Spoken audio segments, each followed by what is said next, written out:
Assalamualaikum warahmatullahi wabarakatuh. Kami dari kelompok 11 akan mempresentasikan mengenai anggaran piutang. Yang pertama, perkenalkan, nama saya Iva Adilian Kurniata, NIM 052, akan membahas mengenai subbab pertama, yaitu jenis dan manfaat anggaran piutang. Yang dimaksud dengan piutang adalah hak menagih sejumlah harta dari kreditur atau pemberi pinjaman kepada debitur atau penerima pinjaman yang bersedia melunasinya pada waktu mendatang. Jadi, piutang itu ada karena yang pertama terdapat dua pihak, yaitu kreditur dan debitur. Yang kedua, ada kesediaan debitur untuk melunasi kewajibannya kepada debitur. Yang ketiga, ada jarak waktu mulai timbul pulang sampai saat pelunasannya. Yang terakhir, ada hak menagih yang memiliki kreditur. Nah, ada beberapa jenis piutang, yaitu yang pertama piutang surat berharga. Contohnya, biliet giro belum jatuh tempo, biliet giro kosong, cek kosong, dan cek mundur. Yang kedua, beban bayar di muka. Contohnya, sewa dibayar di muka, iklan dibayar di muka, dan bunga bayar di muka. Yang ketiga, setoran jaminan. Contohnya, seperti untuk keperluan garansi atau jaminan bank dan untuk keperluan menjalin hubungan bisnis lainnya. Yang keempat, piutang pajak. Contohnya, angsuran pajak, pajak angsuran, kelebihan bayar pajak, dan lain-lain. Yang terakhir, pinjaman pekerjaan, piutang uang muka, piutang wesel, piutang usaha, dan piutang lainnya. Yang selanjutnya, manfaat anggaran piutang. Piutang usaha sebagai investasi yang biasanya terdapat pada harta lancar yang mempunyai beberapa manfaat, antara lain yang pertama dapat memperlancar dan memperbesar omset barang yang dijual. Yang kedua, mampu bersaing, memperluas pelanggan, dan meningkatkan kemampuan laba perusahaan. Pemberian piutang usaha yang dimaksudkan agar dapat memperlancar dan memperbesar omset barang yang dijual, karena kegiatan penjualan merupakan ujung tombak maju mundurnya suatu perusahaan. Keberhasilan perusahaan dimulai dari kemampuan perusahaan menjual barang atau jasa dari perusahaan pokoknya.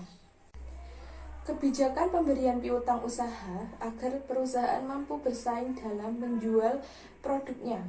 Dalam kebijakan pemberian piutang perlu diperhatikan yang pertama, mengenai batas maksimal piutang yang diberikan untuk berbagai tingkat debitur. Yang kedua, penentuan jangka waktu kredit, yaitu berapa lama debitur harus melunasi utangnya.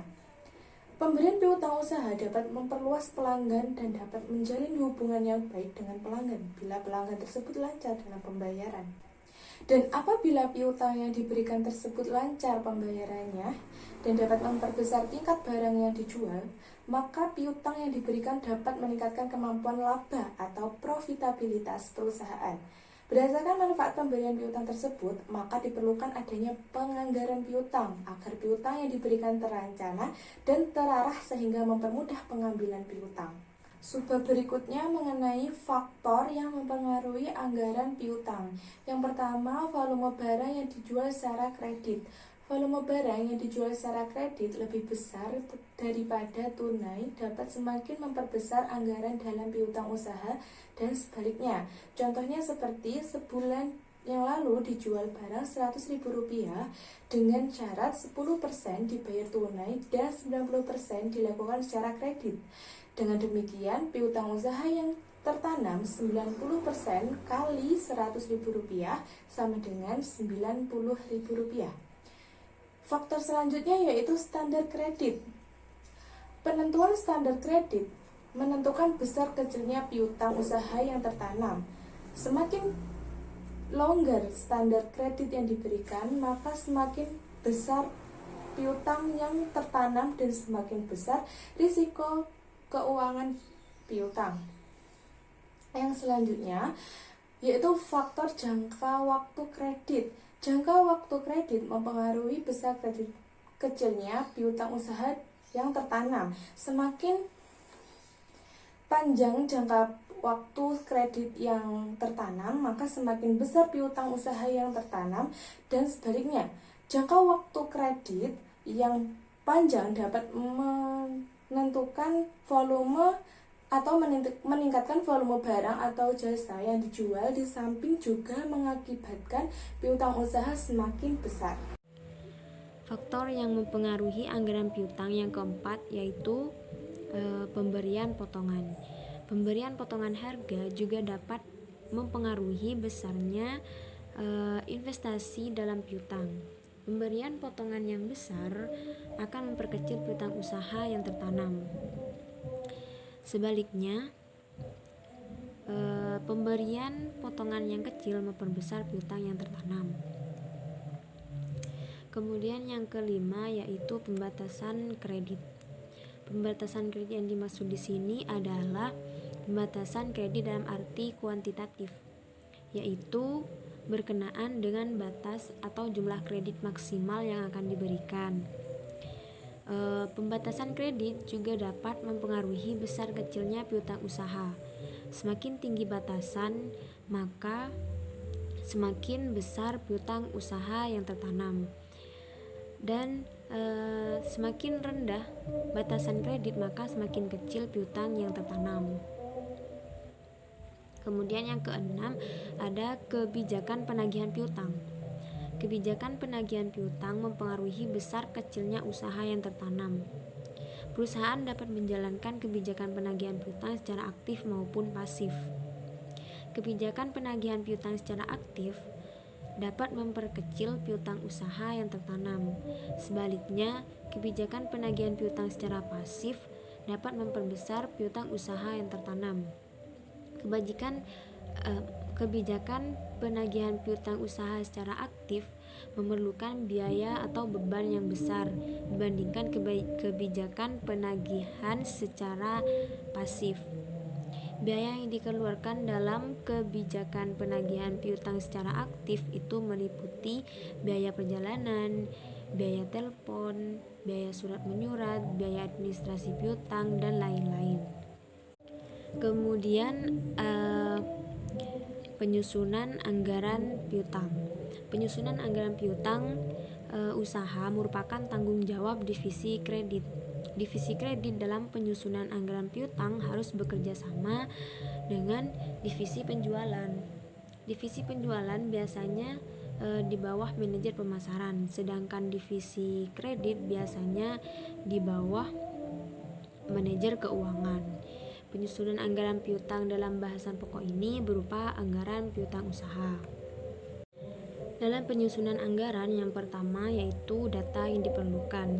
Sebagai ilustrasi di situ data realisasi dan anggaran jualan PT Wijaya Asem selama triwulan pertama tahun 2015, yaitu realisasi anggaran bulan Desember